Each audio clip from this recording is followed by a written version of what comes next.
So let's say I'm trying to sell my home for cash as is. Mm-hmm.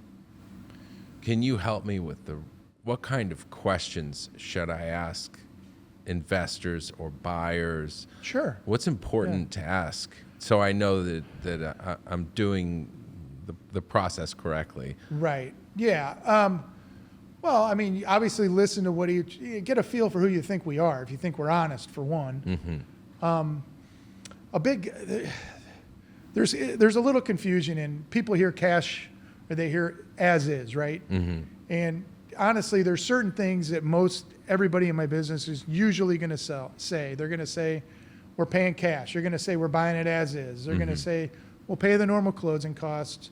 We're all going to kind of say that we're not, you're not going to pay any real estate fees. Where it gets a little hairy a lot of times is like contingencies. Mm-hmm. So, most people know what contingencies are, but if you don't know what a contingency is, it's basically in the contract. They're going to say, hey, I'm going to buy your house. It's going to have all those kind of terms we talked about, but there's going to be a caveat to it. It's basically going to be, but I got to do some inspections first, or I have to talk to my partner, or I have a financing contingency, where I got to make sure my bank's willing to pay or to give me the money to buy it.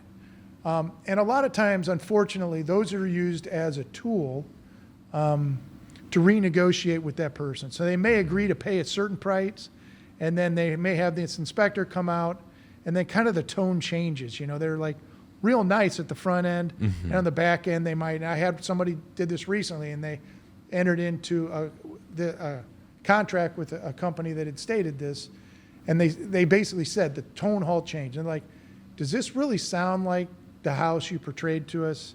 And then they started hitting up with all these things that need to be fixed, where if you were talking with me, I would have walked through the house. I would have seen the ones that are important to me, and my price would have reflected that up front. So what you're dealing with as opposed to renegotiating that with me down the line. So in other words, I might have offered you $150,000 for your house.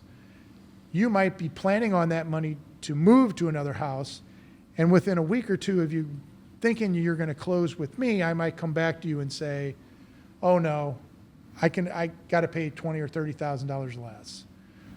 You're expecting the money, and now you're not going to get it. But there's more pressure on you now, right? I find that approach extremely unethical. We don't do that. So I'm going to make you an offer. That's going to be my offer. We'll handle all the paperwork, and we'll just go to closing. And you just worry about getting out of the house what you need to get out of the house, and know you're going to close.